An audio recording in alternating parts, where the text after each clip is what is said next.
Bandeko balandi ya yoka base télévision partout dans le monde. En tout cas, plaisir que nous toujours ébélise coacher libosa ba poste télévision na bino pona kolanda biso.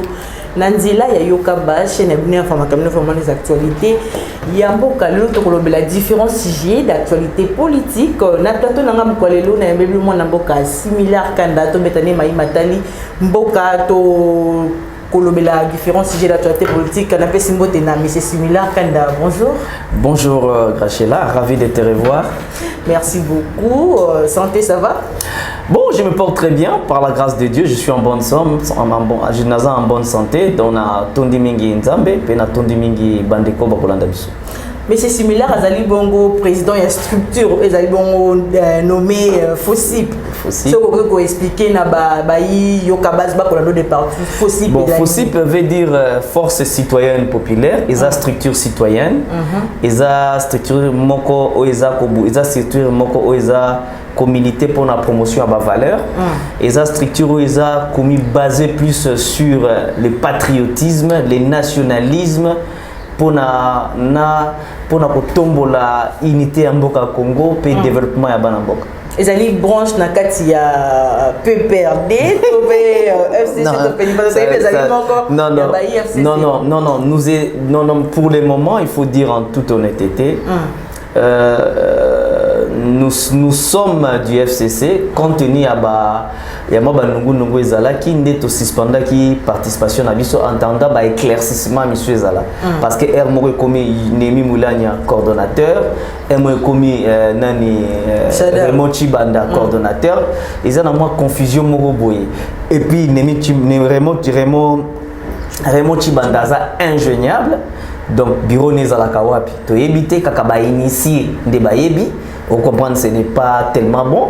Joseph Kabila pesa qui remonte Chibanda mandat pour concilier pour se permettre que ça mais Moussala il travailler plus sur le plan parlementaire et non sur le plan pour que membre nyonso oyo baza kati ba signer charte parce que yomoko yebi ke batu mingi ba signer charte FCC mingi batikala à l'abandon mingi batikala sans repère sans isika oyo koloba ete tokukutana na mutu boye tokoyeba boye tokoyoka boye visuel zaboye dans l'entretemps aussi il y a Nemi qui est là qui est joignable bureau Nezali, mais avec cette confusion, on a préféré garder un peu une certaine suspendre, c'est une manière symbolique de dire que ils ont façon symbolique au d'un message qui va éclaircir un peu les choses et comme un peu plus normal, pas que n'engagez en cas de confusion. Mais structure non est pour soutenir l'action chef de l'État pour que le baquet aux kabilistes bien sûr mais pour soutenir l'action il y a chef de l'État. Non, je suis kabiliste. Cause la kabiliste et lobby. Kabila a bengaka Kabiliste donc kabiliste veut dire normalement kabiliste veut dire la personne qui croit à certaines valeurs sociodémocrates, à certains systèmes de gestion en Boka et Mouzé Laurent Désiré Kabila défendaki, au moi nanae Joseph Kabila a défendaki, au moi Joseph Kabila continue à défendre. Donc cela veut dire quoi? Le respect d'abord des institutions, le respect de l'ordre institutionnel établi en Boka, le respect. Non, kabiliste doit respecter les institutions. Un kabiliste a zam. Est-ce que le kabiliste vraiment pour respecter les institutions? Non, Kabila, vous confondez les choses. Pour respecter les institutions, ils allaient être différents pour critiquer le fonctionnement. critiquer fonctionnement ezali na koloba ete to kabola ba idée pour na komeka ko changer fonctionnement ya mboka, fonctionnement ba institution. Critiquer est permis à tout le monde dans le but de pouvoir éveiller la conscience. Bon, dans les régimes passés, je te dis là. Bon, je tiens à dire d'abord, Kabila a eu 5 premiers ministres. Hein? Il a eu 5 premiers ministres. Dans les 5, il a eu les premiers, c'est Antoine Kizenga, le deuxième Adolphe Muzito, hein? Le troisième Augustin Matata. Et puis par après, des IDPS, des membres IDPS, Bruno Tshibala, na Sami Badibanga. Dans le 3 là, dans les 5 là, Moutoumoko Nimtazagi a perdu. Donc Moutoumoko a perdu. Augustin Matata. Au Komona que sur le plan fonctionnement, tous les autres premiers ministres avaient la liberté dans leurs actions. Ça aussi c'est le fonctionnement. Ils ont fonctionné librement. Ils ont fait tout ce qu'ils devaient faire librement. Mais tu es bien que Muzito nde pour na extra ko misakanyaka ya mo ezaki na ne azo misakanyaka na ndenga désordre nde na niveau président to ba mona non to suspendre un peu loko wana ya ko misamboka na mbongo na ndenga désordre hein et loko wana nde lekana kama par loko wana o ya ko misambongo mingi na ndenga désordre o Muzito asalaka en tant que premier ministre au Kabila reprochaka publiquement pour na ko bisaka. Donc le kabilisme est respectueux des institutions. Nulle part comme on a na document et histoire en mboka IDPS a pouvoir relaxer nulle part où Kabila a intervenu hein par exemple pour appuyer tel contrat hein pour appuyer Mbongo di Manakes à l'État pour y avoir rétro-commission. Nulle part dans le régime actuel, mon madame Oyebi Omoko, ceux qui ont le régime actuel, Toko Monango et vous allez un peu soni. Projet 100 jours et outil de la présidence. Violation à la constitution, violation à fonctionnement de l'État, violation à principe majeur pour la gestion de l'État. Violation en constitution. Violation en constitution parce que les projets n'émanent pas du président de la République, les projets émanent du gouvernement. Basala ngondengwana et violation en constitution. Alors, violation en constitution.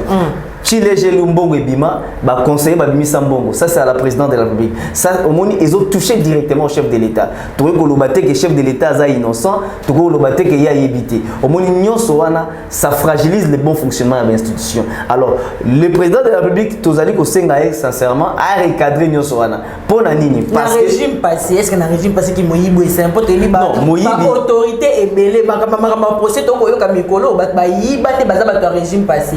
Mais procès ni na boyo. Ya matata ponyo dit le cour constitutionnel s'est déclaré incompétente, mais aïba mon solo. Non, maman, madame, sincèrement, avec tout le respect que je te dois, Kabila na 5 premiers ministres Kabila Zoua, Augustin Matata du PPRD a été le mieux côté de tous les fonctionnaires de la République démocratique. Mais par les fonctionnaires. Je m'excuse, madame. A été le mieux côté, le plus apprécié de tous les Congolais.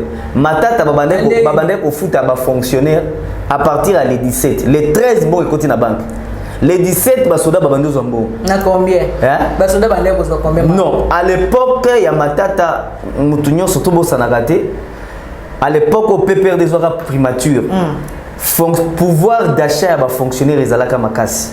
À l'époque on a soko tali ba baromètre ba to ya échange et bando be batangu nini to bandi ko longwana nonande to bando ko mana ba 100 to ko mana ba 200 tangu bato mi bala IDPS ba pouvoir Sami Badibanga na Bruno Tshibala yo moko yebi bato IDPS baza spécialiste na eloko moko décaissement ya mbongo.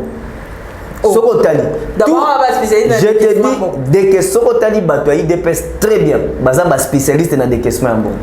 Makambo ya décaissement ya mbongo est rapide. Sami Badibanga, Bruno Tshibala. Non, oyebi décaissement ya mbongo esala maka suivant procédure. Procédure oyo et komami na loi de finances pe na loi ya bamboka nyonso na loi sur ekombongo ko leka boye ko maboye mais ceux qui mbongo ils ont respecté procédure té yango ozomona chilejelo ebimi mbongo ebimi ebele côté kei comme tel ezoyebana te banani bale banani misala pe salemité eza soni mingi pour mboka mais IGF akolandela makambo to wana non IGF non mama soko ebisinga IGF soko ebisinga IGF akolandela ngo eza soni mingi parce que sengela eza soni mingi parce que sengela IGF akolandela mama ezali soni mingi IGF azawana te pona kolandela moyibi ya mosolo ese yibami dossier fait qu'il n'a parquet.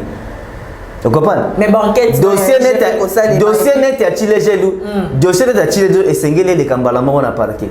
Batu babanda ko attendre bango.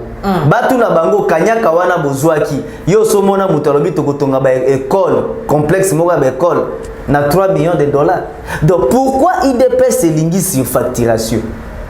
Pourquoi IDPS n'a pouvoir ba lulu obe sur patato mbongo ben mbongo mpato ben mpata pona nini loko wana mais bango ezali nzala ya na tuni ba problème ya pepe congolais neti nini banda otanga ta misato ba mambo ya ba école wana tout le to komona gratuité enseignement dans tout gratuité enseignement mama na ebisa yo gratuité tambola malamu et tambola mabe yo ko ebisa ngaki président mota komi président ka pona gratuité. Donc ils allaient parmi parmi tanga ni balé to sepelana donc ils allaient donc président comme motako comme président ka te pour la gratuité wana pena ndenge zo fonctionner ezaka ke bozui ba école ba enseignant ba bandaka kala ko zo pe mbongo na bango na tango kabila bazui kaka mbongo ba mateli bango na boité bazaki na salaire bazaki na mbongo na bango ya prime bozui kaka bolongoli ba prime na bango wana o école bozui kaka te parce que yoka mama bozui kaka mbongo na bu fonctionnaire bu matiseli moke alors donc tolo bakaka gratuité wana nde foko ko banga o banda ko gangela nga 5 ans pona 5 ans yango wana 500 3 ans mama na ebishoke ya kitoko soko linko sala na mboko esenga baneti na mokolo moko ko sala yango le PPRD etikala ko diriger mboka oyote à hauteur ya 96%. PPRD dirigeant beaucoup à hauteur de 28 à 20 et quelques pourcents. Parce que ba mingyo bazako sala ba fingisa Kabila mingi zara ba allié. Ça je te dis la vérité. Ba allié. Mingi zara ba allié. Donc Kabila ba parti allié. Soko tali ba meilleur ministre, ba meilleur premier ministre. Ezala ki mingi ba ta PPRD.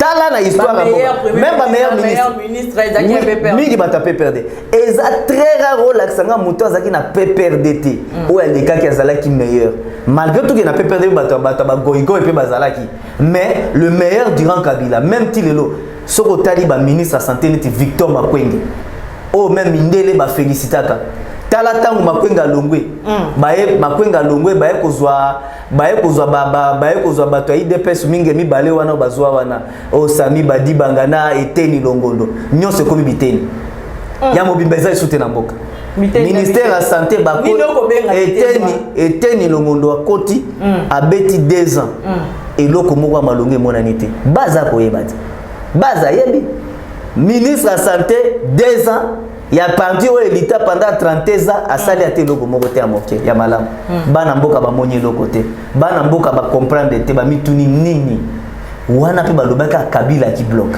Ce n'est pas logique.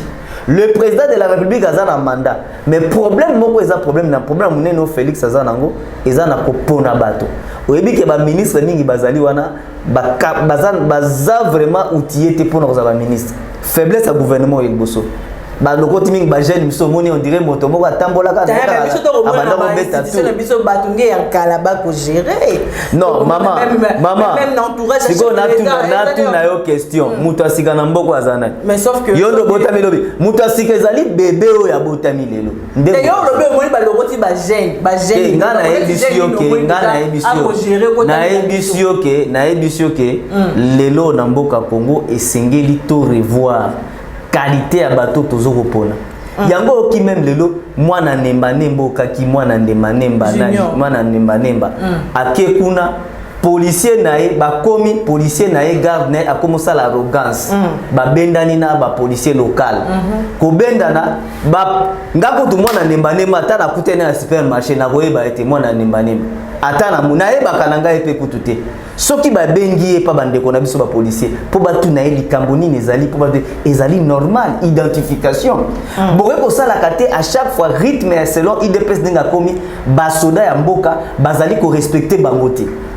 La régime actuel au Kolobaki basoda bazali respecter te na ba institution ezali bato bazo kamamboka bazo ko respecter basoda te yo kanisi bazali ko respecter bangote soko tali bavira na bien et salemi parce que tout simplement soki mokonza komi na isika et que nalandaki nani Thierry Kandi Katembo ya top 50 télé azoloba policier ya nani ya nemba garde nae nda a discutaki na soda moko bon soki ba discutaki na soda ba discutaki pour nani cela veut dire que arrogance quand ya ba garde ezalaki la même chose na arrogance quand ya ba garde Jean-Marc Kaboul donc bato bazali ko kengela ba konzi ya lelo bazali na arrogance wana peuple congolais alingi angoti oboni esengeli babisa bango ke bozali ba garde corps oza wana te soki mokonza za esika o bana ko intimider police locale police locale aza wana pona ko batela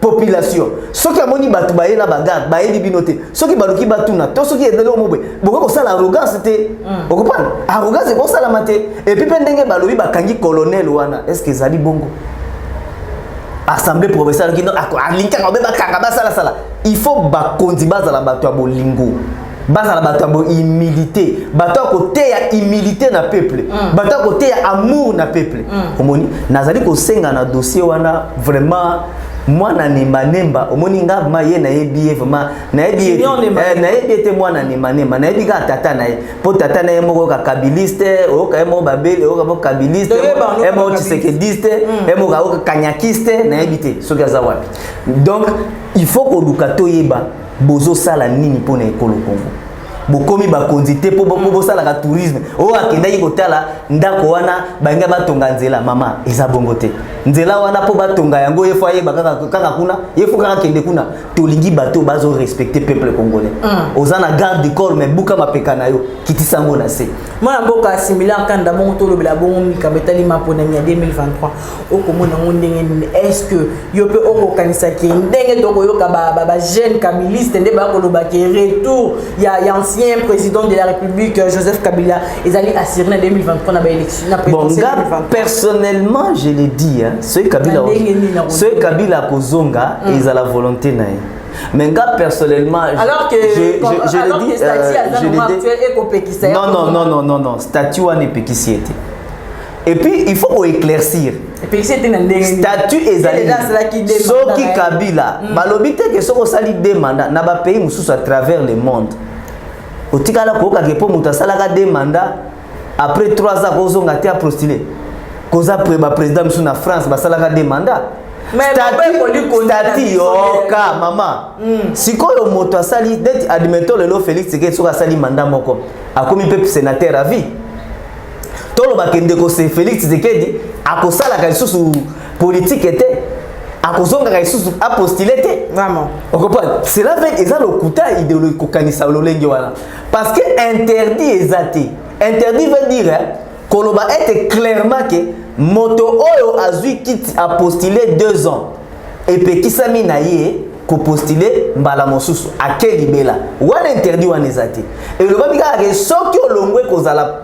sénateur soko li kozala président na sima nango okomi sénateur à vie lobi nini sénateur à vie ezali statut ba pesi moto balobi no ozali n'a pris en charge na l'état congolais des sénateurs à vie donc ozali ba pesi au moins statut moko omoni eloko tinda ki ba pesa statut wana na ndeko Kabila to na ba nyonso ba ancien président nyonso ezali po ete ndeko Kasavu Butanga komaki ancien président ki na ba Congo akufaki na pasi ya mbongo akosomba kisi akufaki na ba difficulté azalaki nango difficulté pona nini parce que azalaki pris en charge te disposition wana ezalaki te na mboka na biso ba alongwe na bokonza comme obe ko vanda ku ne pa na ye nyonso ya etali moko alors eza pasi eza malamu te esengeli na biso tokoma ete moto soka alongwe président à la république eza bien te bamona ka ono Kabila ye wana kuna azokende boya ngo balobi topesa ye mwa soda akengela ye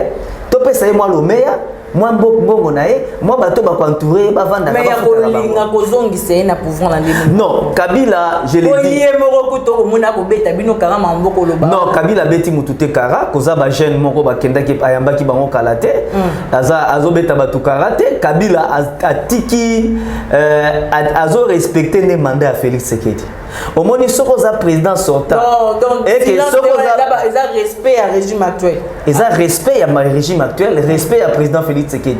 Pourquoi? Parce que ceux qui Kabila lobby abanda koleka politique. Les lobbies sont toujours critiquer Félix Tshisekedi.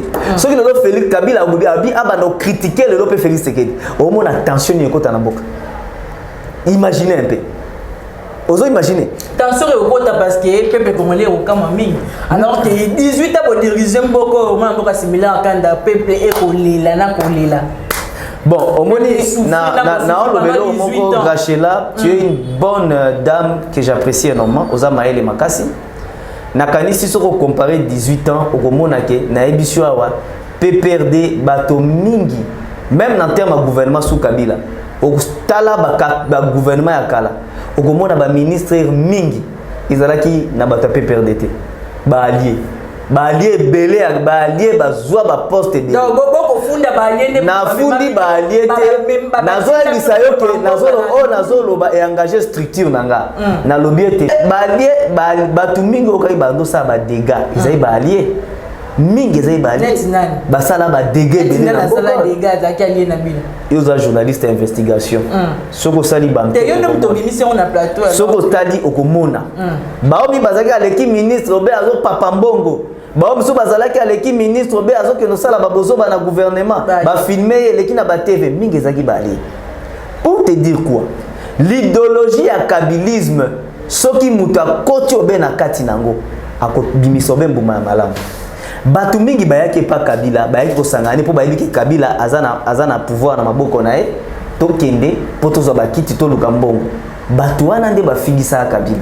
Soko tuni peuple congolais là sono Kabila azaki mutumoko azali mutumoko très malamu pe azana motema ya ko supporter pe Kabila nazo biso nazo saisir occasion pour na ko biso que Kabila n'est pas multimillionnaire de bato balinga koloba bokomona kayango Kabila azali congolais oyo azali na mwa lomeya na ye ozo permettre ye akwa ko vivre aza multimillionnaire te ndenge bato kanza pour preuve Okomona Kabila ne possède pas grand chose. Ça je l'ai dit.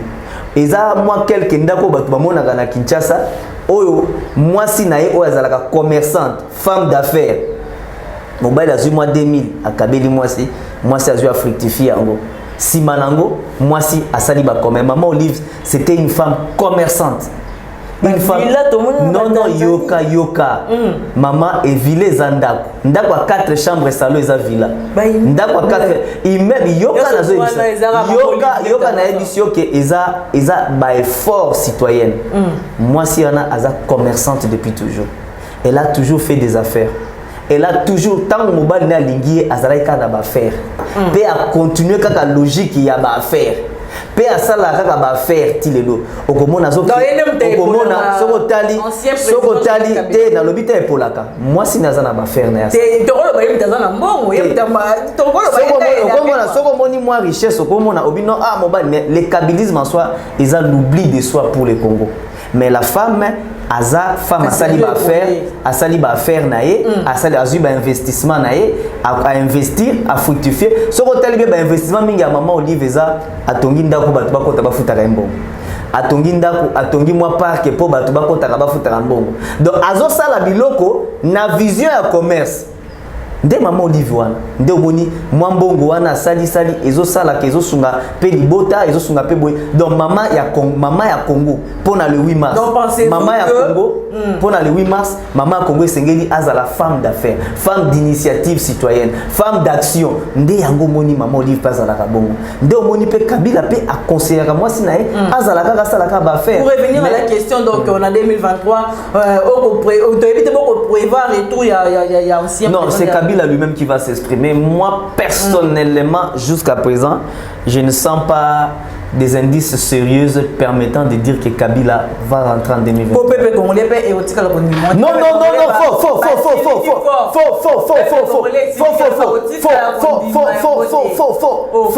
J'ai dit faux pourquoi? J'ai dit faux pourquoi? J'ai des indices dans plusieurs groupes WhatsApp où je suis. Je vois tout le monde, même à Bakabiliste. On est dans tous les groupes WhatsApp. Dans plusieurs pages Facebook que je vois, je sens les citoyens congolais réclamer le retour de Joseph Kabila. À chaque fois, je te dis, à chaque fois que je publie une photo de Joseph Kabila, même ancien ou nouveau, dès que je publie ça sur Facebook, comme la rangaille, au moins plus de 100 j'aime. Plus de 100 non, exactement pour que non, madame. Non, Naza Mina Bakabiliste Kakate, j'ai des amis qui sont partout. Les Kabilistes, là, ce sont des citoyens. Les Kabilistes, là, peuvent cause à la paix basée belé à travers le monde. Peuvent cause à la base congolais, peuvent belé basé à Kabiliste, pour Monique na Kabila, Moumamala Mouizali. Yango tozali ko senga lelo et que changement na mboka et sengeli kozala. Changement veut dire quoi? Progrès. Kabila boya progressé. Kabila tali mandat n'a commis na souka.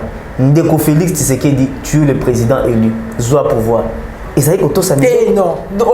Kabila boya progressé mamboka. Kabila boya progressé. Kabila soutient les progrès. Nulle part au moins. Nulle part tu vas voir. Nulle part tu verras dans les régimes passés un DG Kabila Tcheye azosa bilora malamba pekisi. Ezate. Mokota koloba. Ba mingi nde ba ndo sala kimoyi binde ba beta ba. Autorité régime passé non, au moins les problèmes. Le problème est que il y a autorité les loyaux publicités est belé. Kolobelé est belé, malobésé est belé, mais en termes pratiques du temps de Kabila, il y a eu beaucoup de directeurs qui ont été arrêtés. Va au ministère de la Justice, ceux qui basent dans les statistiques, sans publicité, sans bruit. Il y a eu même des DG qui ont été arrêtés. On ne gouverne pas le pays. Na makele les folkloriques. Ma bé atango makele les aibelé misa les omonanate. Tozo kaka makele. Non, avec silence. Même la justice est maintenant silencieusement. La justice fonctionnait sous Kabila.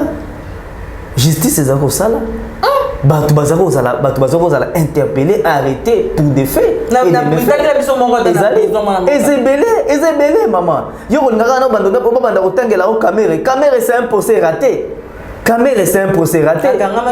Caméra kangami mais caméra lo baraté mais moi je le dis nalanda procès caméra du début jusqu'à la fin. Na mona place caméra détournaté mais na mona plutôt batu bazali ko accuser biloko bazana prévité bazako analyse bazako loba yango moni balobi vol intellectuel yo mona na droit balobi vol intellectuel. Vol intellectuel cela veut dire aibi maela mutu.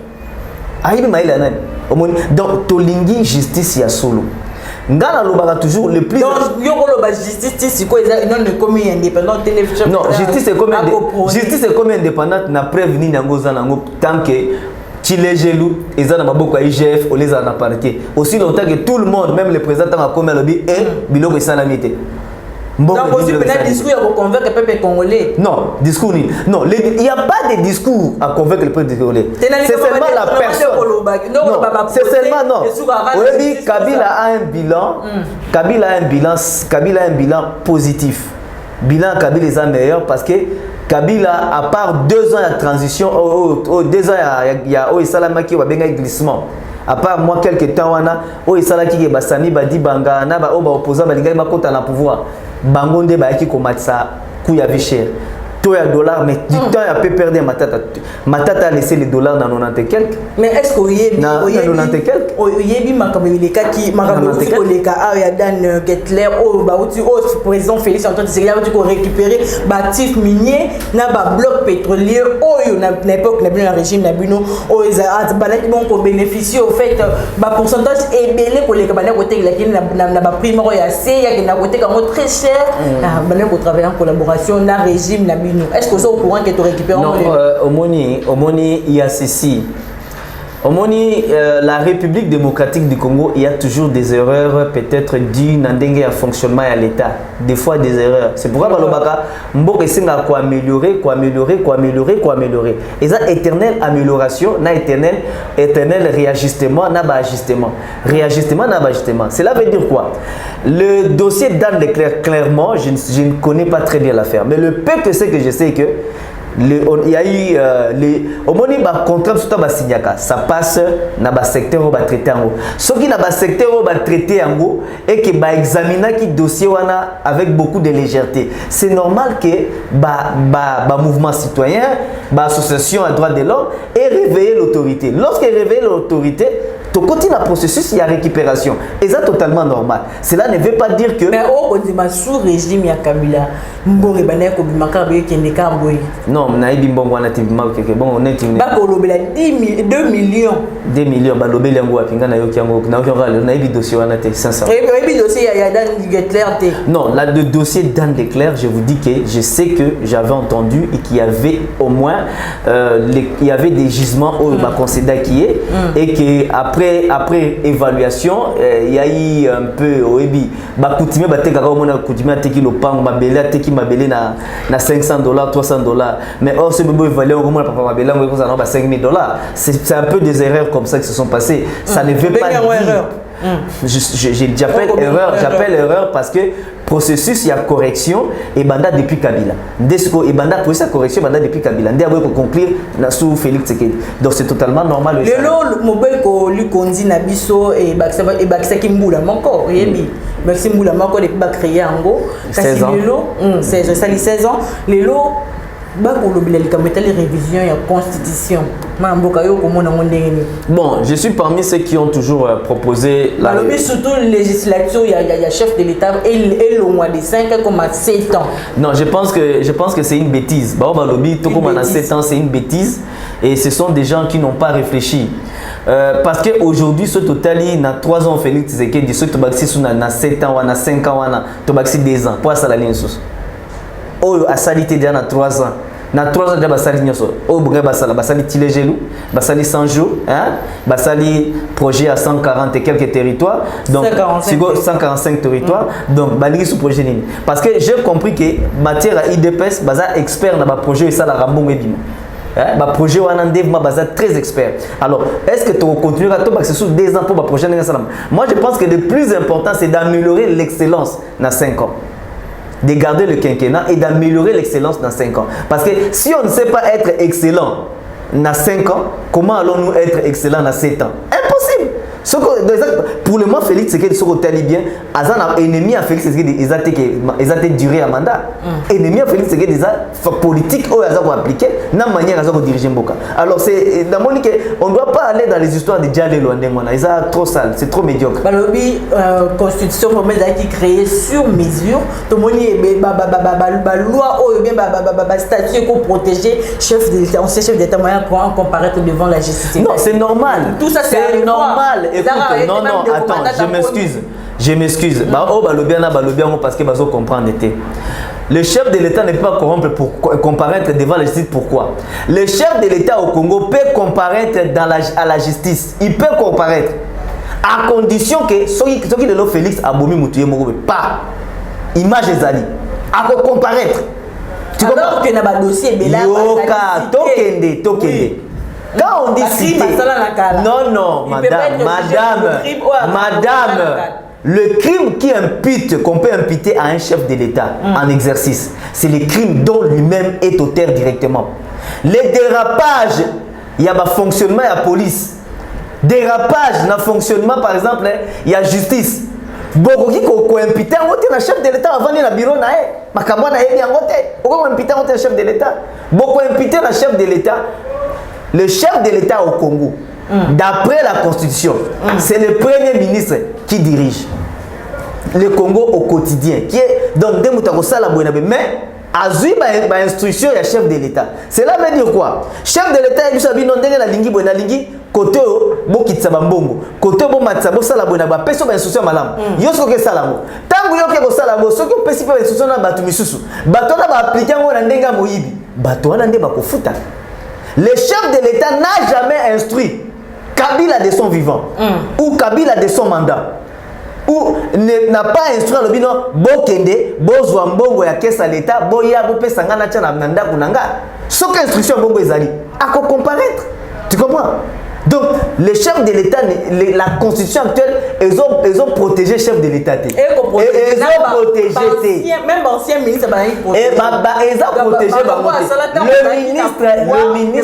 Le ministre, non. Le ministre peut comparaître. Ça, c'est une mauvaise interprétation. Le premier ministre peut comparaître. Mais pour des faits de délit. C'est déclaré qu'il est incompétent dans le dossier. Dossier Bukangalozo est mis déclaré incompétente sur le talibien et ça n'a pas niveau. On a attaqué Matata sans pour autant impliquer compétence naïe. Ça c'est de 1. Sans pour autant impliquer participation naïe. On n'a pas prouvé que Matata a détourné. Yo sur mon dossier Bukangalozo et Bandi Balamoko Lelo et Bandi Balamoko Babandi instruction la Lelo Moutali Bosso va interpréter Premier ministre. Vous pouvez imaginer moi. Or le dossier n'a pas été géré par le Premier ministre. Or, il fallait que Bakende Nabiso graduellement, Bakende pas to senti que les dossiers ont évolué, to senti que comme Siga Mopeno, Matata Bimi. Mais ton côté. Mais il est acquis en fonction, maman. Non, maman, tu peux être en maman, Naïbisayo. Kozali ba service spécialisé à l'État. Kozali ba branche où ba créer pour gérer ba projet. Ce qui dossier est capoté. Est-ce que directement ça doit être le Premier ministre qui doit payer? Ce n'est pas ça. Tu comprends? Il faut que implication, justice, il faut que implication. Non. Bukangalo zaki projet au Izalaki, projet agricole qui na programme et action au gouvernement. Pour permettre à ce qu'on relève le niveau d'agriculture et Mboka. Idée moko malam que Kabila le chef de l'État a soutenu. Il y a un moment qui na Bukangalo. Hein? Mais maintenant, ce qui Mbongo Bima et que Mbongo Wana et que les gens ont pu détourner, il faut établir maintenant les responsabilités à tel niveau Mbongo Bima Keliami. À tel niveau Mbongo Bima Keliami. Ce qui aussi faut établir, dès que beaucoup selon l'établissement de la responsabilité, Matata à hauteur de ceci, Nani à hauteur de ceci. Matata peut être interpellé. Au Congo, on ne dit pas que le Premier ministre Okoyiba, Okosala Solingi, non. Tu peux être arrêté. Non, c'est pas ça. C'est pas ça. Le problème est qu'il faut comprendre que Cour constitutionnelle est mis déclaré incompétent sur le taliban grief mingi au bakizara matata incompétence et ça ma réalisation. Mais est-ce que non mais Babo il est dans Lumbashi na kati ya Congo c'est une mesure injuste. Et ça injuste au Masalaki. Et ça injuste pourquoi? Non papa. Juste Lubumbashi za na Congo. Quelqu'un qui a Lubumbashi, il est au Congo. Mutuso ake Lubumbashi ko kunda lekina, il faut se vérifier seulement lekina kufi oui et beza na mort. Ake na Lubumbashi akunda ndekone. Mabeza wapi? Il est au Congo. Na ko comprendre Congo, on a ka chua. Mais pourquoi pas qu'on s'appelle chua moi appelle? À quoi ça peut chua moi à Côte Brazza? Non mais moi je te dis. Mais pourquoi pas chua mais il paraît que Willy Bakonga za libanda, il paraît. À libanda abimeli wapi? Ali banata na Congo. Azana Congo. Ah d'accord, so Azana Congo ça va. Mais alors, ba ko ba dossier chebé ya batanga Kabila comme Kabila non, le monsieur qui a cité Omonia, je te dis la vérité. Je te dis la vérité. Je te dis la vérité d'ordre. Je te dis la vérité aujourd'hui. Joseph Kabila soki azaki na volonté na lobi nga Joseph Kabila bo machebé.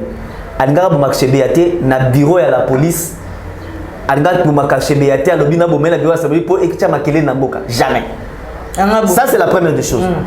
Soki Kabila lobaki non chebé azo nuire ngana bo maye. Anga bo maye na bureau wana te. Parce que ti lelo to batikala kolakisa biso te dossier o etinda ke Kabila bo mena chebé. Exacté. Tangalanga dossier.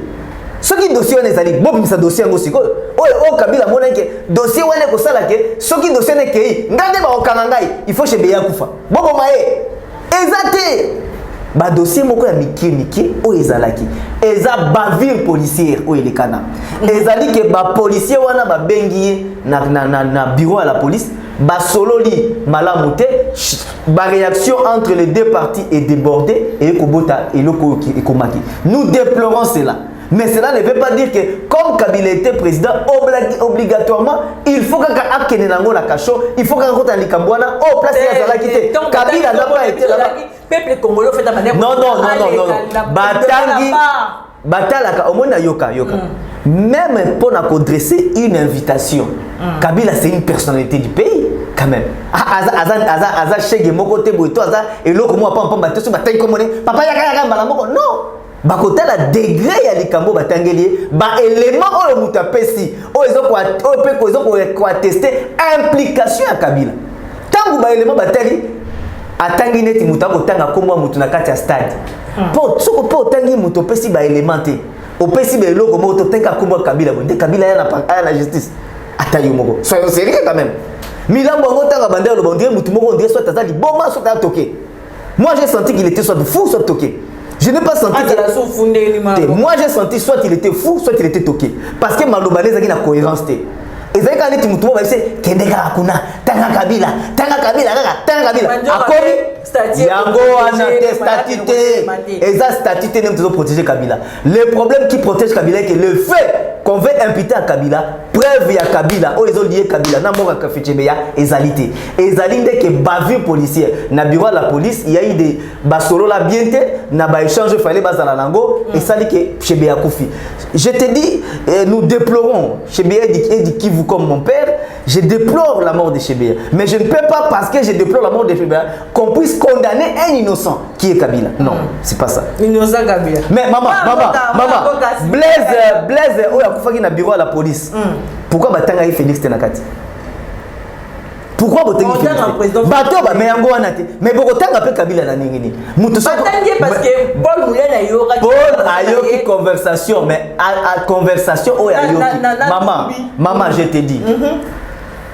Kabila, Aza Mutumoko, Bakinois de Bakomema, pose à la calme, neti shima, soko stakinga, neti shina rambo. Congo hold up. Non, Congo hold up wana soko landeli yango. Eza batu bavandi, balobi non, to écraser Kabila. Babandi okoma bikoma. Oh là là, mais je te dis la vérité. Je te dis Congo hold up soko landeli, eza batu bavandi bakomi bikoma koma. Jusqu'à présent, eza na élément mon côté concret au côté ngake ba élément mingi eza wana eza neti ba réflexion. Oh maman, le droit ne marche pas avec des réflexions. Au constat la terre ba réflexion moto vande banana Kabila kendaki na nini azumbongo Kabila zongi boye na boye sima nango tango ba tiango ba sensationnaliste ba yoki yango ba komi ko ba eza bongo. Non, Joseph Kabila c'est le chef qui a aimé son pays et qui a servi son pays par amour. Si Joseph Kabila avait les tensions criminelles, Kabila n'a pas de bébé.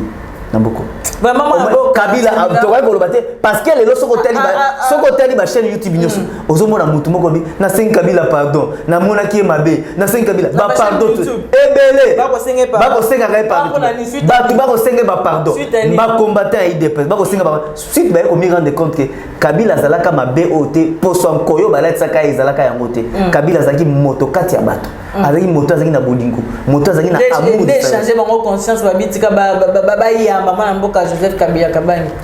Maman, Lelo Kabila est Lelo Kabila c'est l'homme le politicien le plus populaire d'un pays. Je l'ai dit. Soki Kabila lobi Lelo a ça la meeting sans bis, sans transport, stade de Martyrs wale Obuka. Ah bon? Kaka meeting no Kabila goza na stade, sans bis, sans transport, plein goza la grave. Je t'ai dit. Vraiment. Parce que Kabila, l'homme le plus populaire maintenant, c'est Kabila. Ça, je l'ai dit. Oh. L'homme le plus populaire maintenant, c'est Kabila. C'est pourquoi Moni, ennemi à Kabila. C'est pourquoi il y a parce qu'on répond. Kabila, ça n'a bien aimé belé. Yo kani soko diriger mboka munene lokola oyo. On permettre passation démocratique à pouvoir. Yo kani si batu bako sepela na yo. oh Kabila sali ça soit megata au salangote abe ko salango pour Félix Tshisekedi aza muta IDPS a muta na partout en Afrique ba vivre alternance démocratique et ça que mutu nga parti à remplacer nga mais na Congo Félix Tshisekedi muta IDPS parti le premier parti incitatoire et chef de l'État oh finga président de la République Koleka Makasi et ça IDPS mais le basali passation Kabila PC pouvoir hier a eu pouvoir na simanango to vivre alternance démocratique vraiment bobo za la fière nangote vraiment mboka similaire l'IDPS n'est pas le PPRD c'est l'IDPS militage to comme na suka ya émission na mukola lelo bon to zongi silio caméra au pesa mot de la fin. Bon je remercie les citoyens congolais tozawana pona service écolo botika sentiment beau condamner tribalisme beau la exigeant toko vanda tende to vanda na mboko gentini pour apprendre kaka moi boulevard où ezali boso na biso bato babeti maboko balobi asali ebele non non non c'est pas ça non azamuta ACP PPRDT azamuta ACP ACP za na union sacrée kobosa na te eza na union sacrée donc eza na union sacrée donc wale talinga te ngana zo biso ka réalité mama yoka na ebisa aye bapesi basungi akimi oyo azui pouvoir na azui pouvoir peut oui ebandaki kuna metango azui makie na mwisika mususu asali na mama mususu makambo azo gérer tali FCCT mabenyo sosa na Kinshasa FCC yebi yango te Kabila pa yebi ete yango moni ba kabiliste mingi bazobundisa Jantini makasi